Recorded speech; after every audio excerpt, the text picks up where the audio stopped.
Okay, so we will be discussing business cycles and unemployment this afternoon. Okay, let's begin with the business cycle roller coaster. So later we will learn why it's called a roller coaster. Now, a central concern of our macroeconomic study is the upswings and downswings in the level of the real output called the business cycle. So, like in life, right, business also has to go through different phases or stages. So, like um, in our lives, we have different phases as well. So not all the time we are at the top, not all the time we are feeling inspired or happy or successful. There are also times that we might feel down, disappointed, and discouraged. So there is like a different different emotions, different experiences. So dili always nga positive, dili always negative. So there is an upswing and a downswing as well. So same with businesses. They also experience such upswings and downswings. And we call it, collectively, we call it the business cycle. So by definition, a business cycle is one that consists of alternating periods. So alternating meaning pausab-usab. Okay, alternating periods of economic growth, and then there's also economic contraction or recession. So, puli-puli lang ba na ay growth, usahay na apoy contraction or recessions. So, that's business cycle. Now, the business cycle can be divided into four phases. So, the first phase is what we call the peak phase. Peak. Next will be the recession. And then we go through the throw, and then we have the recovery or expansion. So the business cycle actually looks like a roller coaster, like this one, like this image. It begins at the peak and then drops to a bottom, climbs steeply, and then reaches another peak. So that is why we say that the business cycle is akin to a roller coaster. Okay, na ay taas na apoy bus. So kani siyang four phases. These are phases that should be remembered chronologically. Okay? So dili pwede peak then after an recovery. So you should remember the sequence. Starts with a peak and then goes through recession or contraction, and then after that natay throw phase, and we have the recovery and expansion. And since this is a cycle, it goes on over and over again. That means that after we go through recovery and expansion, then we go back to peak once again. We start na pod another business cycle. So when the when the economy has gone through all the four phases, we can say that it has gone through one business cycle. So nakompleto na niya iyang one business cycle. So therefore, after recovery and expansion, when we experience peak again, that is the start of another business cycle. So let's start with the first phase. Oh, by the way, this is an illustration that shows you the entire business cycle. Notice this is actually a graph which has an x-axis and a y-axis. The x-axis represents the time, usually in years. This is represented in years. And then the y-axis represents your real GDP per year. This is the amount of your GDP per year. Now, again, as what I have mentioned a while ago, we have four phases. So we start with a peak and then recession. Kaning pag down, mao na siya si recession. And then throw. And then we have the recovery, okay, recovery or expansion, and then we start with another peak, and then next will be recession, and throw, and then so on. Okay, so from peak, the first peak, if you notice here, we have two peaks, right? So from the first peak up to the next peak, this is your entire business cycle, okay? So the second peak triggers the start of the next business cycle. So again, one business cycle has to have the four phases. And remember those four phases. We have the peak, and then the recession, the trough, and the expansion or recovery. So let's look at the first phase, which is the peak. Peak is the phase of the business cycle in which the real GDP reaches its maximum. So remember when we studied resources vis-a-vis the concept of scarcity, right? So since our resources are scarce, meaning very limited, we cannot have all the resources that we need in order to satisfy all human wants. We only have limited resources. Therefore, we need to utilize all those resources. We have to maximize it, right? And then we relate it to our production's possibilities curve. Can you still remember your PPC? What does the PPC show us? It shows us a curve, right? Po- Because it's production possibilities curve, and the curve tells us the maximum units in combination of two products which we can produce given the limited resources that we have. Okay, so when we experience peak phase, that means katong tanan nga available nato nga resources, nagamit jud nato siya in its fullest capacity. And because nagamit man nato sila in its fullest capacity, that means taas atong production. If taas atong production, then we can say that we have reached the maximum GDP nga kutob sa atong makaya. So that's the peak. Therefore, if we look at the production possibilities curve, we can say that the economy is operating near its PPC or even along its PPC, right? Because if you can still recall, all the points that we can find along the PPC, we call them efficient points. Remember? Ngano ganitong efficient points sila? Efficient because sa kato nga combination, tanan resources nagamit, wala nagamit. So very efficient. So if very efficient, that means taas ato ang production, that means pinaka-maximum na nato nga GDP. So mo na siya ang atong gitawag na peak phase. Okay, peak phase. So in here, the real GDP reaches its maximum. So however, as illustrated a while ago, the peak phase is only a temporary high point. Like in our lives po, di ba? When we experience peak, like when we are in the peak phase, we feel very successful, we feel happy, we feel contented.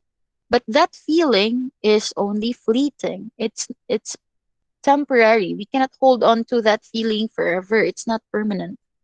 So like in life, in business cycle, no, we have to experience a macro setback. That macro setback is what we call a recession or contraction. So a recession or contraction follows each peak. So after na ng feeling so high, moabot gyud ang time nga nagyoy mo pull down na to. Okay? So here comes recession. Recession is a downturn in the business cycle during which the real GDP declines. Remember that in the peak phase, we are experiencing maximum GDP.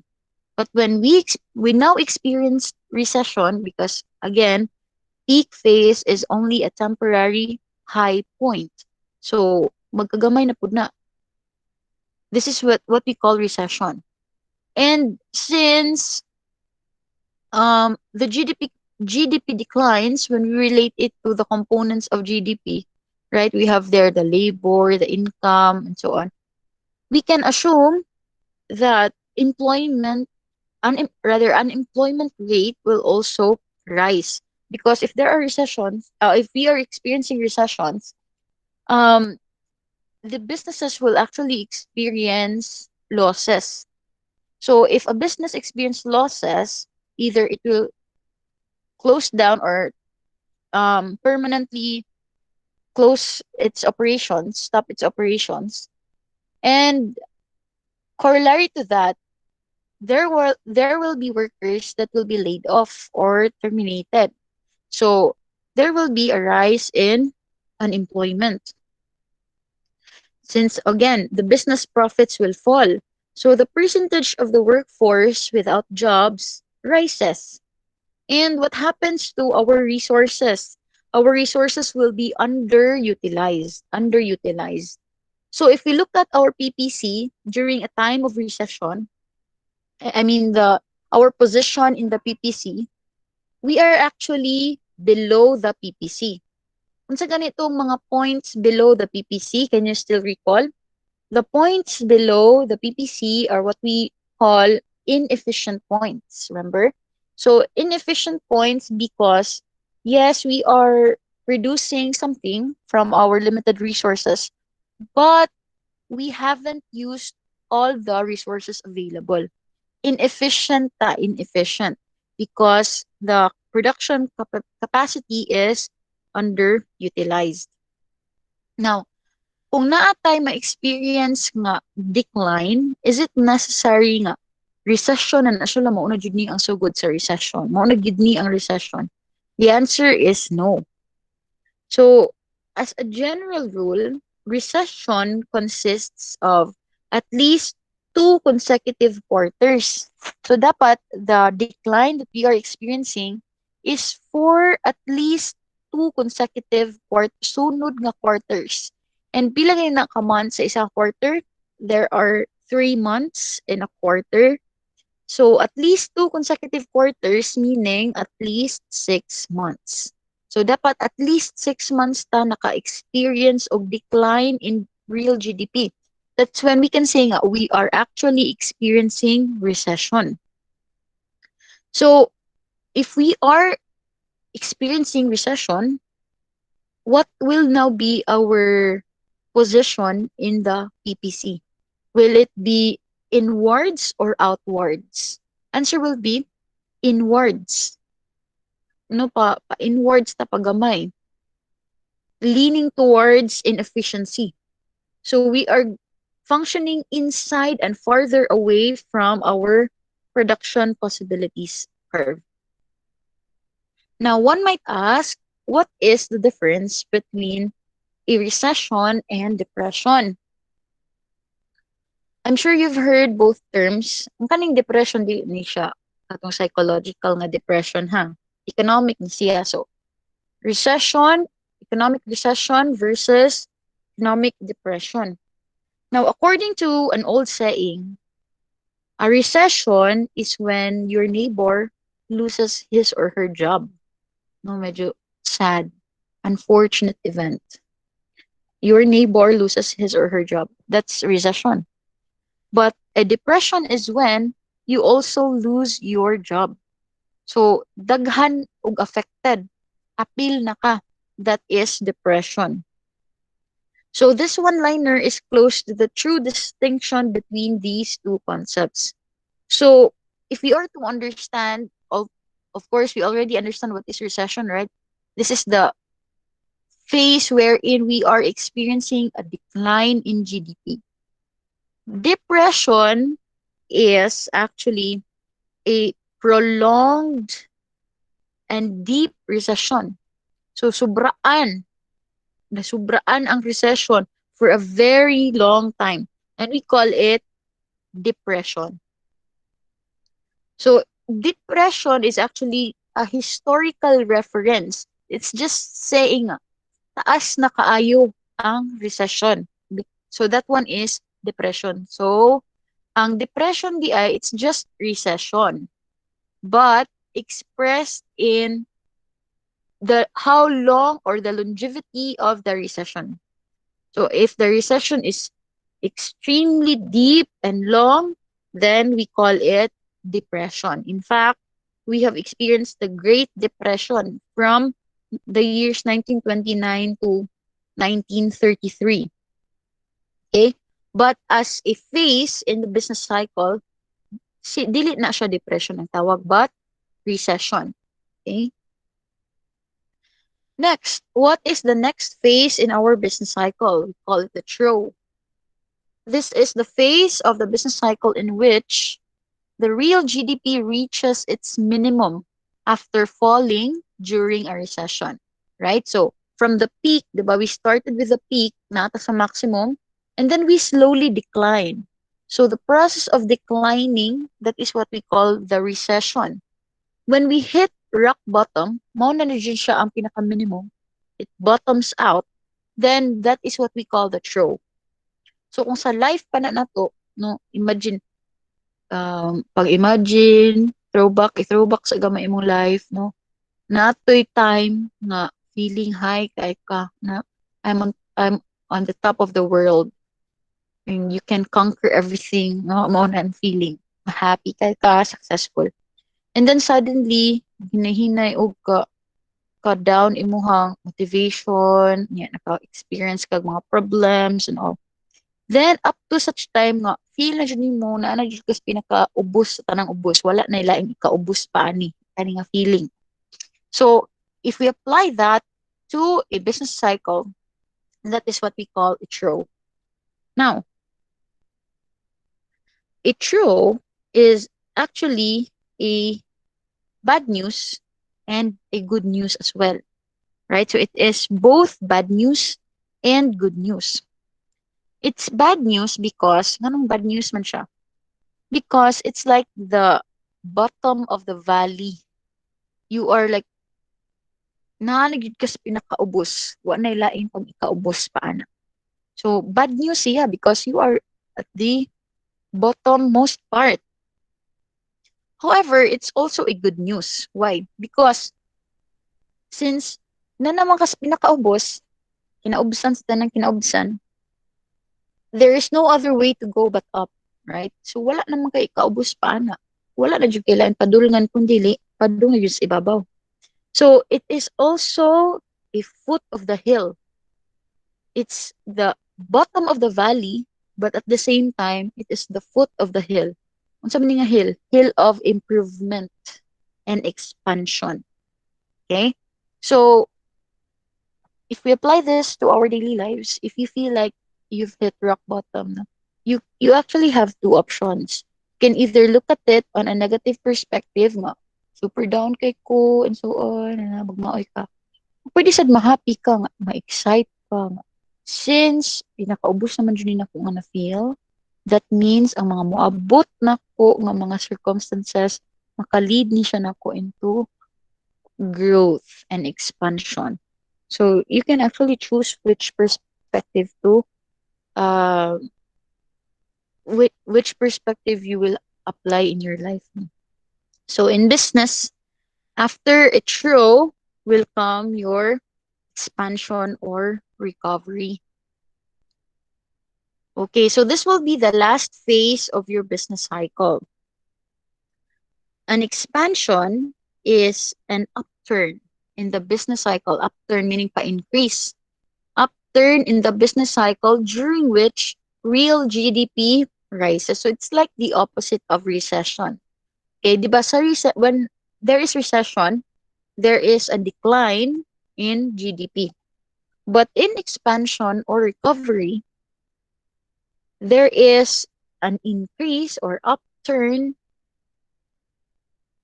in relation to your GDP. So during the recovery phase of the business cycle, the profits of the businesses will improve. And if the profits will improve, if relate that to the GDP na to nga computation, let's say under income approach. If profits will improve, what will happen to GDP? GDP will increase. And then the employment move towards full employment. Kay ni boom man ang businesses, ni increase ilang income, therefore they can afford to hire more employees. Of course, because kay ni boom man ilang business, there is much more demand. So they need employees to fulfill those demands. Since they would want to hire more employees, you could say that the employment moves toward full employment. Or in other words, the unemployment rate will decrease. Okay? So after experiencing recovery and expansion, there will come a time that you will also experience another peak. Pinakataas na po na. And then another business cycle will start again. So from peak, balik na po sa recession. After sa recession, wag na po kag throw. And then, wag na po kag recovery and expansion and so on. Okay. Now, in recovery and expansion, after this, let's go back to the graph. Here, like after expansion, diba, this is the expansion part, nagkataas ang ato ang GDP, we will reach another peak. Now, let's compare this second peak to the first peak. Again, once again, ng peak, this is the maximum GDP niya. Given the number of resources available. Mo na siya ang pinakataas, mo na gini ang pinaka-maximum. But nganong dinhi, nilapas man siya sa first peak. Ang second peak, nilapaw na sa first peak. It's because of our growth, economic growth. Remember that in economic growth, right, there will be an increase in GDP. Why is that so? Remember our lesson on economic growth. Nganong naa may economic growth? There could be two reasons. First, there are changes in resources. Atong midaghan ang ato ang natural resources or labor or capital. So that would lead to economic growth. And since daghan man atong resources, we can produce more. If we can produce more, then GDP will also be increased. Therefore, when we reach the second peak, mas taas na siya kaysa sa first peak because of our economic growth. Or aside from changes in resources, unsa ganito lain cause sa economic growth, we have technological changes. So this also has an effect of increasing our production capacity and in turn will increase our GDP. Therefore, our next peak will be higher than the first peak. Again, that's because of our growth. Okay? So, kung i-apply ni nato sa atong life, no? Kung naka-experience ka og mga down times, let's say, naa ka diri sa throw the pit, especially sa mga colleagues na ko ba, the same age na ako na sa age bracket na 29, 30, 31, kana nga mga age. Most of us would feel like naami sa throw. Kay, naman may stagnant, okay, and then pressured to have like a huge salary na, okay, and the among age, or pressured nga, ano wala pa mi, na uban, ano wala pa ko'y uyab, wala pa ko'y family, wala pa ko'y baby. So, diha, magsugod tanan ang mga negatives. And then you would say nga wala man ko'y growth and wala man di ko ni grow oy ana. But that is wrong because when you look at it on the kanijong historical jud nga data, even though you have experienced downtimes, that doesn't negate the fact that you have grown. No? Grown like not just physically, no? Like as a person, you really have had experienced growth. So, dili ka dapat mo focus sa imong dili nimo i-define imong success sa mga peak times lang or di po nimo dapat i-degrade yourself because you are experiencing recession, quote unquote, recession and quote unquote true, right? Because if you look at it here, no, naman di hapoy growth bisan pa og niagi og ka down or kabati, right? So again, ang atong major takeaway here is as long as you are working on improving your performance over time, over a specific period of time. Ayaw lang po i-harsh myself nga, nganong karon dili man ko motivated, oy. Di parehas sa una, imong i-look back, imong peak ba, di parehas sa una ba nga, kuan man ko, studious, anya, valedictorian pa jud ko sa una, and so on. Nya karon kay wa na koy gana mag-study, so naka diri sa true. But it doesn't really mean nga wa jud ka ni grow. And then it doesn't also mean nga diha ra ka kutob. No, you still have the capacity to move past even your last peak or even your last um success. Mas malabwan pa na nimo siya. Okay? Just focus on growth. Now, okay, here we have some business cycle indicators. So kaning mga indicators, unsa kay ni gamit? Unsa may gamit sa indicators? Indicators, so mag-indicate or sign sila sign. It's like a sign. It will give us a clue. It will give us information. Okay. So what are these? Unsa man nga information ilang ihatag?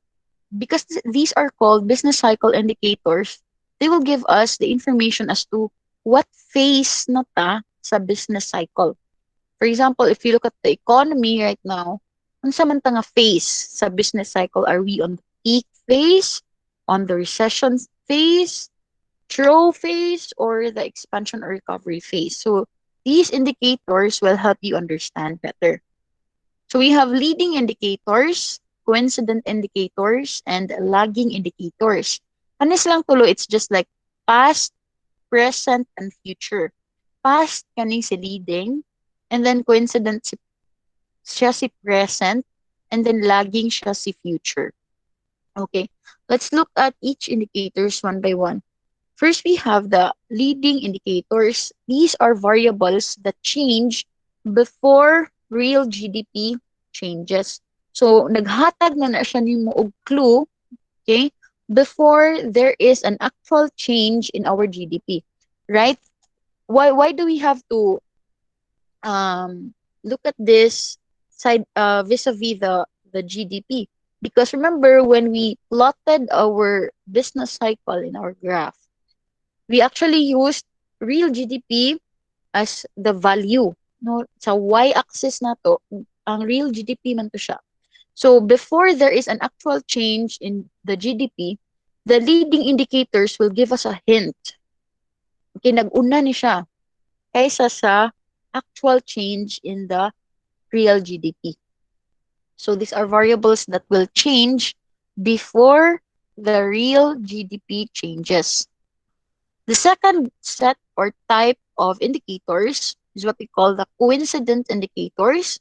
Okay, present ni sila, present. So that means they change at the same time the real GDP changes.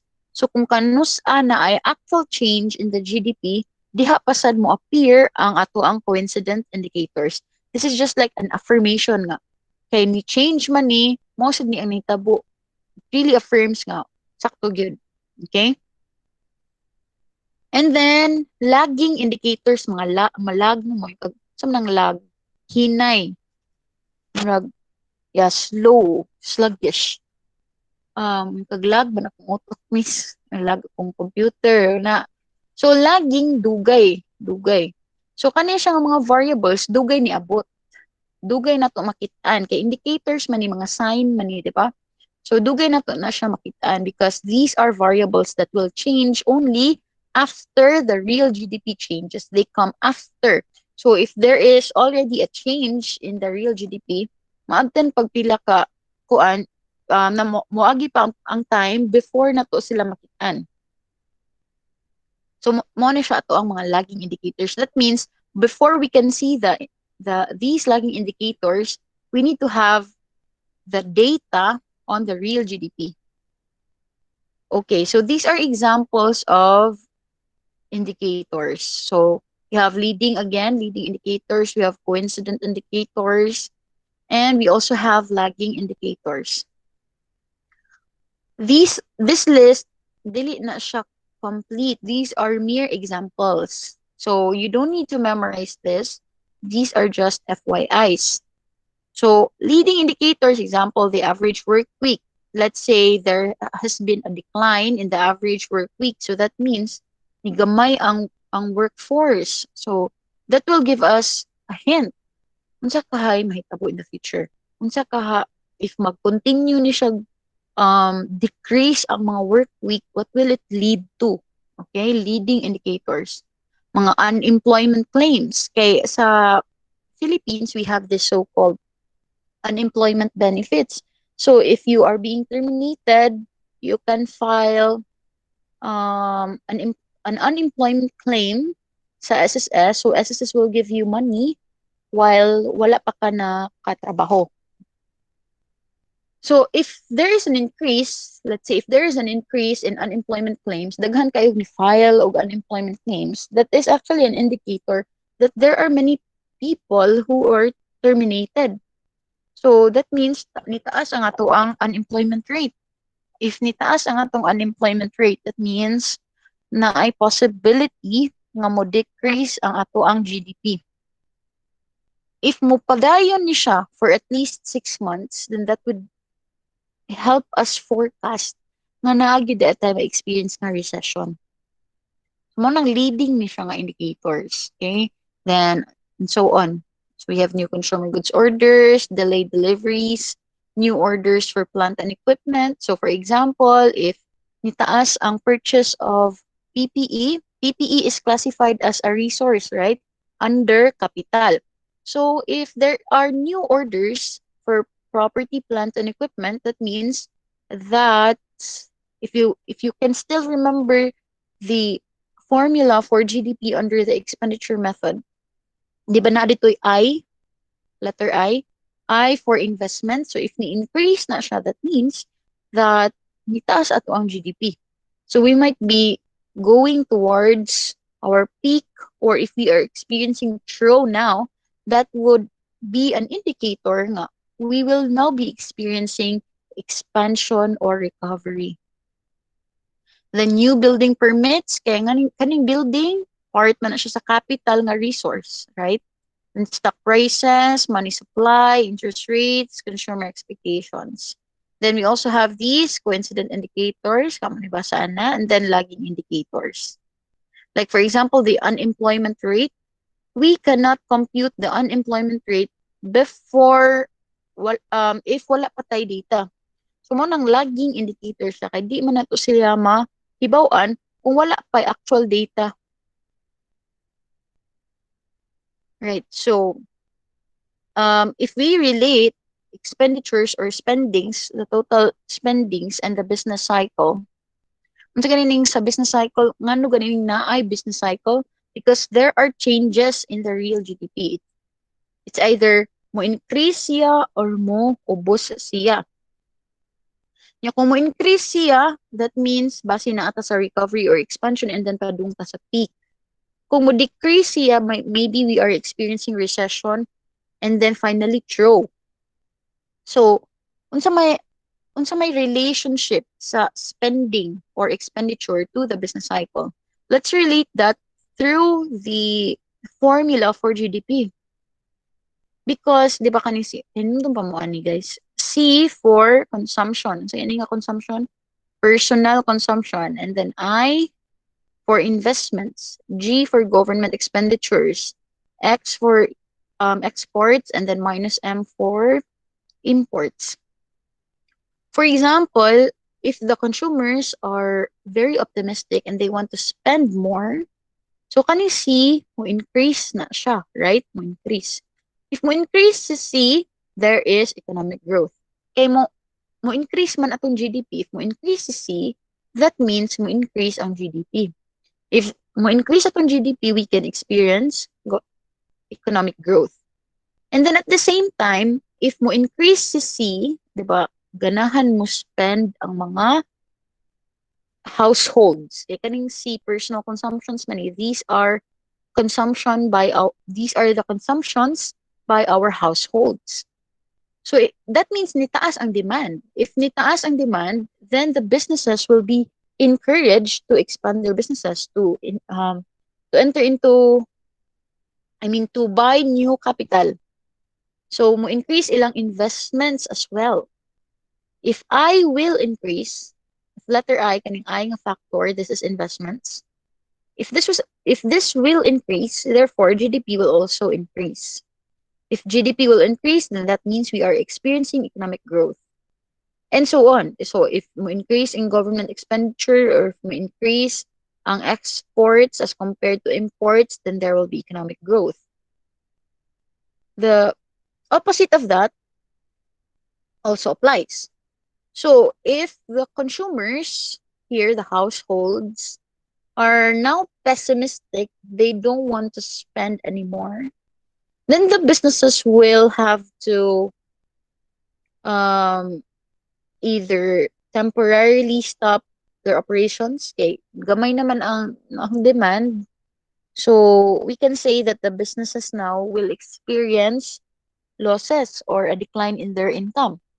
If that will happen, then it might lead to employees being laid off or terminated. So if that happens, that means the real GDP will decrease, and instead of experiencing economic growth, nanata economic decline, right? So that would mean nga probably we are in the recession phase. Okay, so that's the relationship between spending and the business cycle. Now let's look at unemployment. So this is very important because this is also covered sa inyong CPA board. Nana siya sa inyong CPA board syllabus. So unemployment is measured through unemployment rate. Unemployment rate is the percentage of people in the civilian labor force who are without jobs and are actively seeking jobs. So what do we mean by civilian labor force? Unsa man ang civilian labor force? Unsa man ang considered nga part sa labor force? It only includes people that are 15 years old, 15 years of age, and older who are employed or are actively seeking a job, excluding armed forces and other groups listed in the persons not in labor force category. So in short, ang labor force di ay katurang mga tao nga at least 15 years old. At least 15. So if 16 na ka, 17 and so on, appeal ka sa labor force. Nga gitawag na to labor force. Nganong 15 man, unsa may basis na to aning 15? The basis will be the labor code of the Philippines, because under the labor code, the minimum employable age will be 15 years old. So if 15 na ka, pwede na ka mangitaog trabaho. Dili kailangan 18. Okay, sa law na to, kung 15 ka, employable na ka anak. Okay, so 15 years of age and older. However, there will be those persons nga even though 15 na sila or older, dili sila appeal sa labor force. They will be under persons not in labor force. So kinsa man ni sila? These are persons 15 years old and over who are neither employed nor unemployed. Dili sila employed, di sad sila unemployed. Okay? Kaya ang kanimong word nga unemployed, this has a very technical meaning. Although in layman's term, in our day-to-day nga experience ba, when we hear the word unemployed, usa rin ang pasabot ana, di ba nga, wa siya trabaho. So unemployed siya. But dili na siya mao sa economics. Very technical ang definition sa unemployed. So kaning persons who are neither employed nor unemployed, dili sila employed, dili ko sila considered as unemployed. Mo ni sila ang mga persons not in labor force. Example, full-time students like you. Mga full-time students man mo. Lapas na ba mong 15? O, lapas na siguro mong 15, no? Lapas na mong 15. Pero, dili man mo, wala man mo gin-expect to look for a job because you are full-time students. So, despite the fact that your age is more than 15, employable age na unta mo, pero kay wala man mo nangita og trabaho gyud, wala man mo intention to look for a job, you are neither employed nor unemployed. So, you are considered as a person not in labor force. Kung person ka nga not in labor force, dili ka i-appeal diri sa unemployment rate. Bisan na og wa gyud kay trabaho tinud-anay. Okay? Wala kay appeal sa unemployment rate. Who else? Stay home housewives. Okay? Kay kaning mga housewives, dili man wala man ta nag-expect nga mangita sila trabaho because their main task is to take care of the household. And then we have retirees. Dako na ni silang edad, but then they are not also actively seeking jobs. So, wala na siya labot dinhi. So, who are considered employed? So, kani atong i-define kinsa man ang considered nga employed o kinsa ang considered nga unemployed. Employed persons are persons 15 years old and over who, during the reference period, were reported at work even for an hour. So, as long as you have a work, regardless of the number of hours you work, you are considered as an employed person. So, even if 1 hour gyud imong work every day, appeal ka sa employed persons. Considered ka as employed. Since considered man ka as employed, wala kay labot sa unemployment rate. Dili ka apilon in computing the unemployment rate. Okay? Also included are persons with a job or business, even though not at work because of temporary illness or injury, vacation or other leave of absence, bad weather, or strike or labor dispute, or other reasons. So even though temporarily daw, wala jud ka actually nag-work because nasakit ba ron ka, nag-sick leave ka, wala kay work, let's say for a week, but dili gihapon ka considered unemployed. Employed ra gihapon ka. Okay? Or nag-vacation leave ka. Let's say for a month, nag-vacation leave ka for a month, wa ka nagtrabaho for 1 month. You are still considered as an employed person, employed. Or na-I strike, gubot kaayo sa inyong company, na-strike. Ano siya ng strike? Temporary stoppage of work, no, nagwelga-welgam diri sa gawas. Wa mo nagtrabaho, but you are still considered as employed. Also included as part of employed persons are those who expect to report for work or to start operation of a farm or business enterprise within 2 weeks from the date of the enumerator's visit. You are considered as already employed. Kanimang kung measurement sa employed ug unemployed, this is based on survey. So naay mo bisita dito every household ang mga tana. Pila man ka book members sa inyong household, pila may edad aning mga tawhana na ba ni trabaho or wala and so on. So pag visit dito ni enumerator, if wala pa kay trabaho ato nga time, pero nag-expect na ka nga trabaho after 2 weeks baron kay nadawat ka pero ang imuhang starting date is 2 weeks after pa. So you are already considered as employed. Okay? Call it future starts. Now, there might be underemployed persons. Kinsa maning underemployed? Ang kaning ay mo kalibog ha, ang kaning underemployed, employed gina sila na sila trabaho. It's just that underemployed lang sila. So when can we say that a person is underemployed? If he or she wants additional hours of work in their present job. Naa sila trabaho, for example, pero 4 hours a day raman. Kanya ganahan mo dyan sila mag full-time. Napa sila desire to work longer hours. We can say that that person is underemployed. Or to have an additional job. Ganahan pa sila. Di lang kung ganahan mag-accountant. Ganahan sa kuglain pa nga work based on my skill. So kana, if you feel that way, if you are looking to have an additional job, then you are considered as an underemployed person. Or you want an entirely new job, you don't like your current job, kay kuan ra mo rang oras, you want another job that will offer you longer hours, then you are also considered as an underemployed person. Now, there are two types of underemployment. We have visibly underemployed and invisibly underemployed. When you say visibly, that means too obvious. So, obvious man nga underemployed because here, you are working less than 40 hours each week. Kaya ang 40 hours, mao man na ang full-time yun. 40 hours per week man ay full-time. So, if you're working less than 40 hours, then very obvious nga underemployed ka. Visibly underemployed. If indeed you are working 40 hours or more during the week, but again, you are still longing to have an additional job or to work longer hours, then that is what we call invisibly underemployed. Dili obvious nga underemployed ka. Then we have unemployed persons.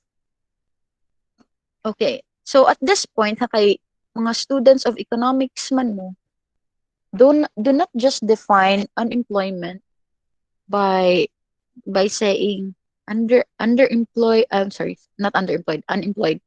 Unemployed persons are those persons who are not employed. Pwede ba na nga definition? Answer no. Pwede ba ka moingon nga unemployed persons are those persons without a job. Walay trabaho, no work or job or no business. Those are the unemployed persons. That answer will still be a wrong answer.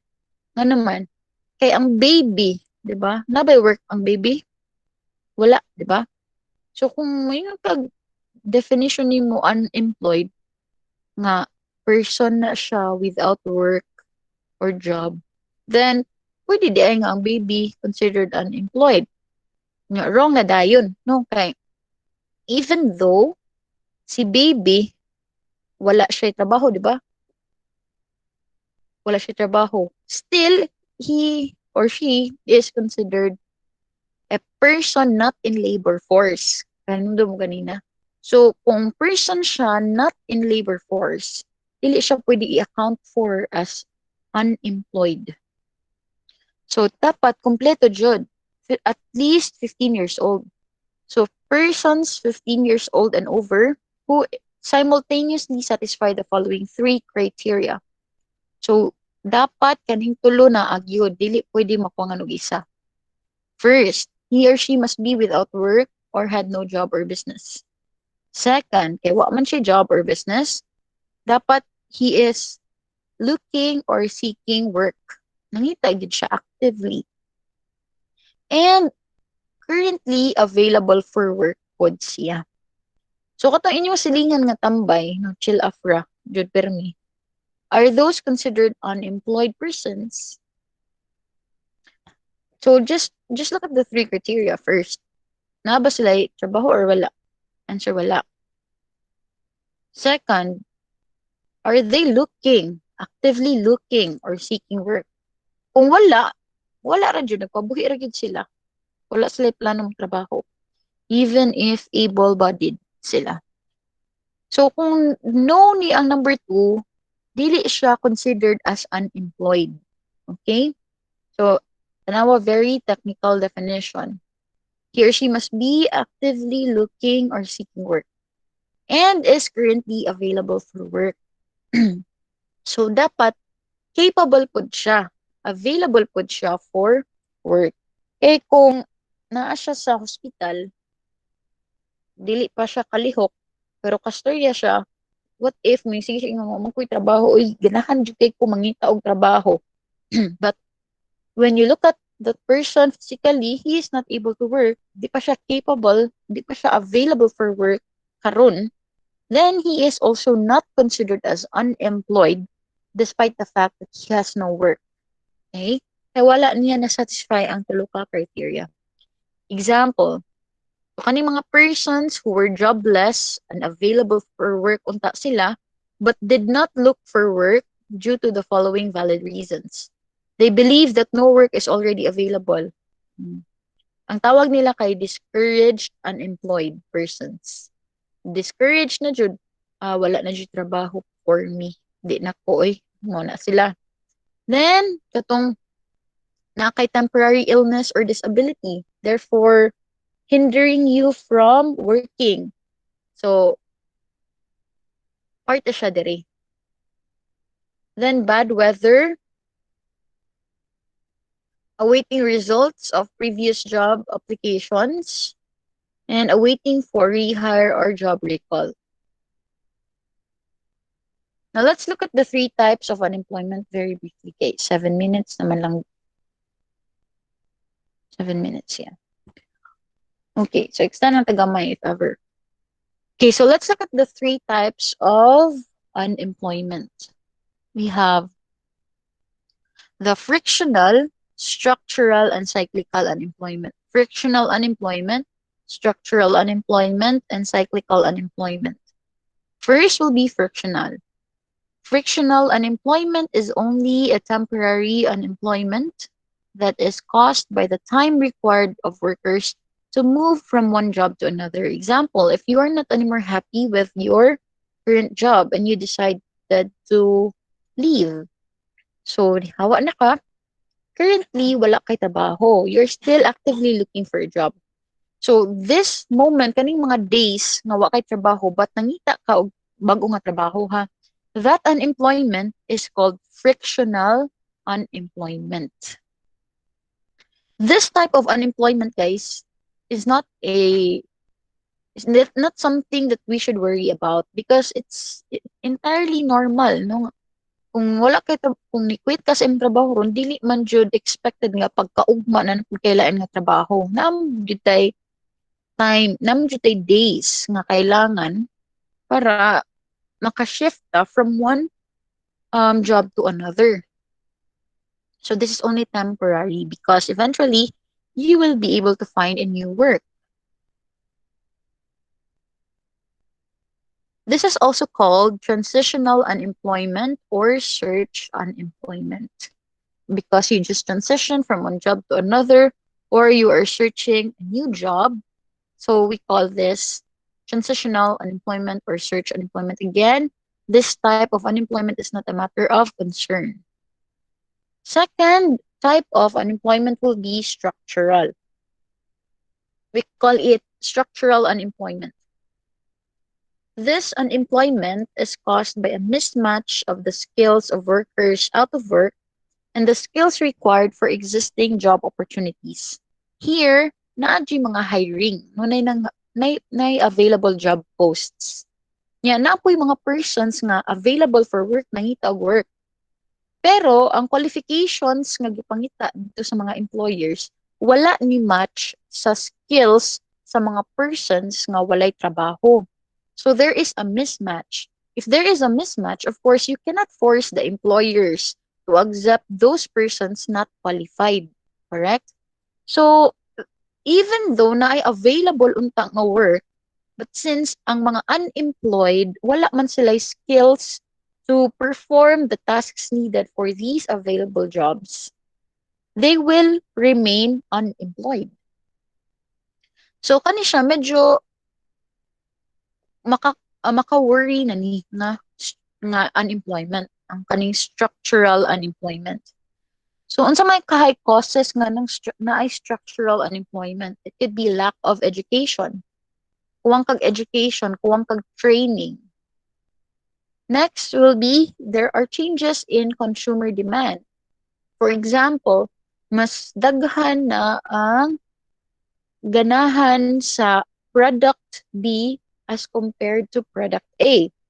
So, ang demand sa product B will increase while the demand for product A will decrease. Unsa may mahitabo kung ang demand sa product A mo decrease? That means mo lower ang profit no di business ni A sa katong nag-produce ni A. And pwede sad mahitabo nga ma-terminate ang uban nga workers didto, ma-terminate. So, nay mga unemployed na, right? But kaning sa product B on the other hand, kay ni taas man ang iyahang demand, mag-need siya og additional workers. Pwede ba nga iyang i-hire tong mga persons nga gi-terminate for product A? Pwede. But what if si product A and product B entirely different things? Ang katong mga na-terminate sa product A ra jud ilang hibaw-an nga himuon. Di sila ka bumuhimo sa product B.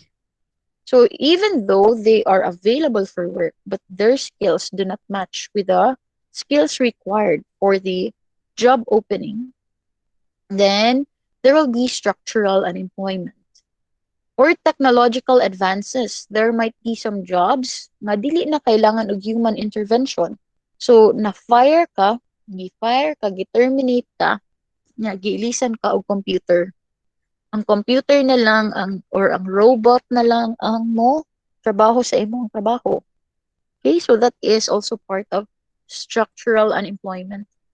Then globalization. So even though there are jobs available unta, pero ang ilang ginhire from other countries, nag-outsource sila, di na sila ganahan og mga local employees kay mas barato ang rate sa tagalain nga country. So that would also be a problem that would lead to structural unemployment. And lastly, we have the cyclical.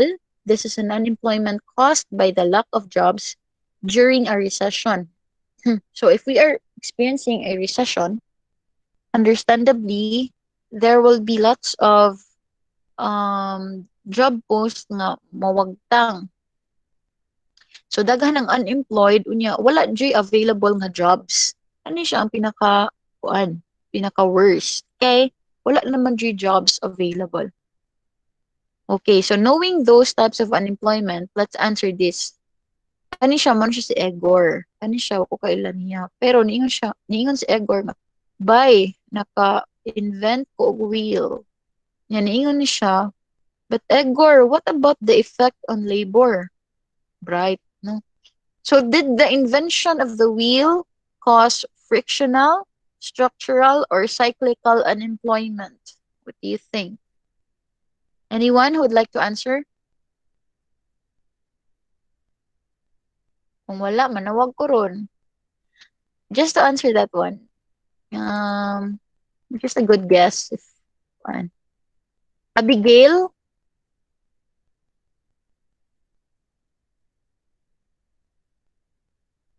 Abigail, what do you think? 5:30 naman di eh.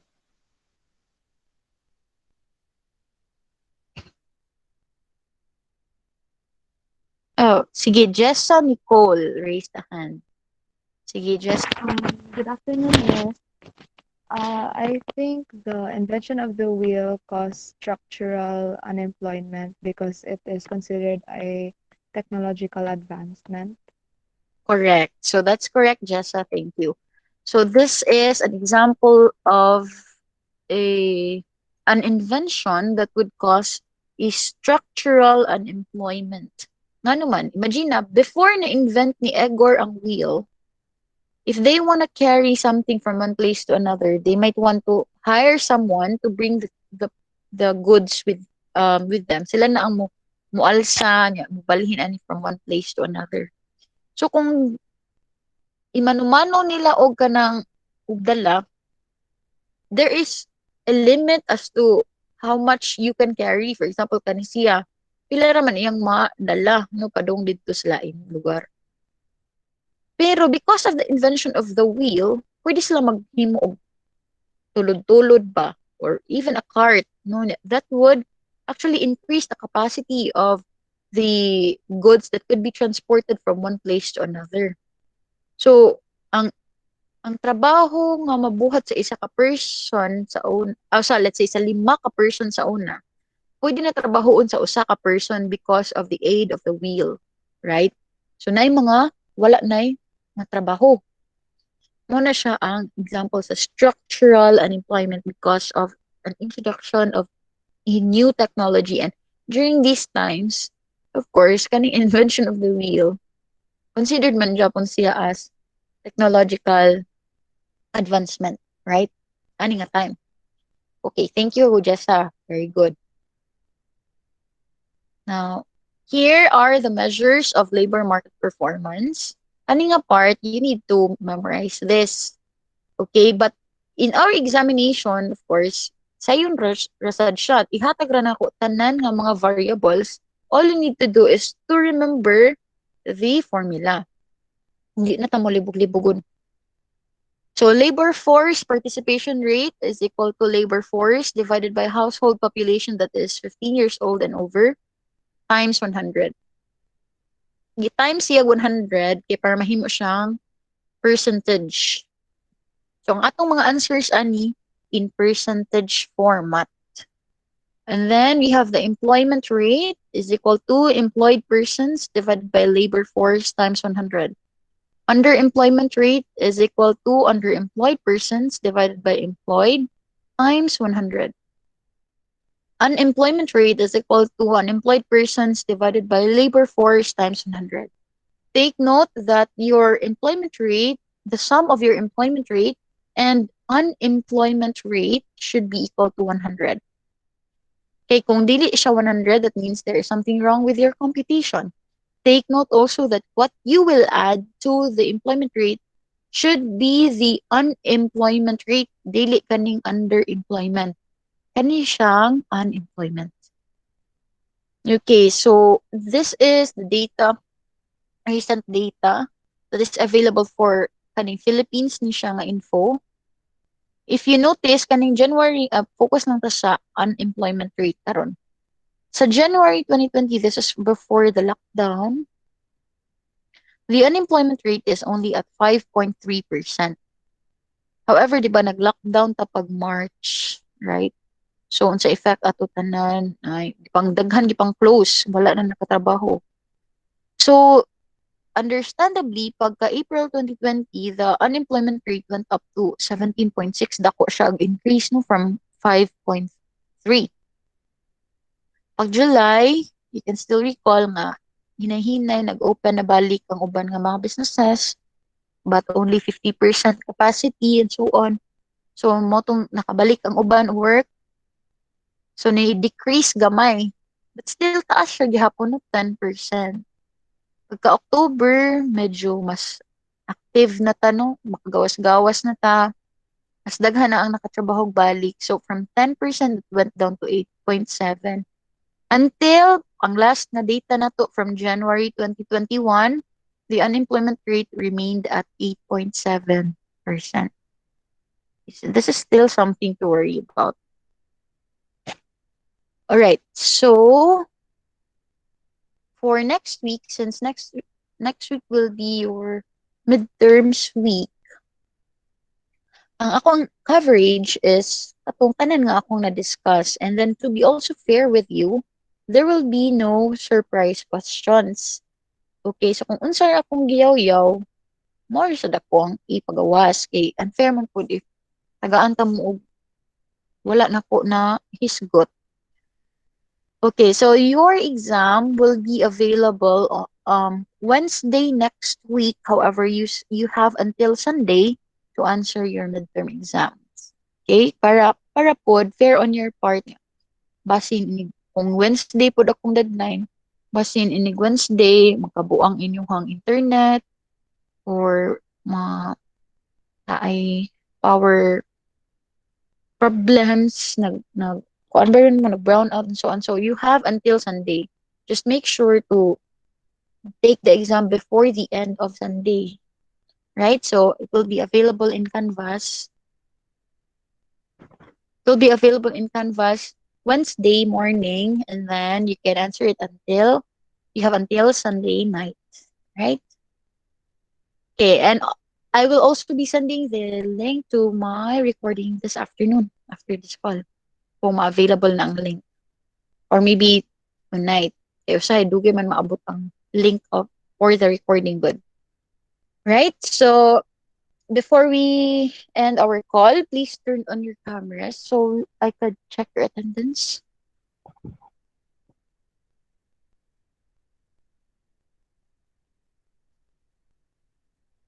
Can you turn on your cameras now? Hmm. Sige. On na. Please.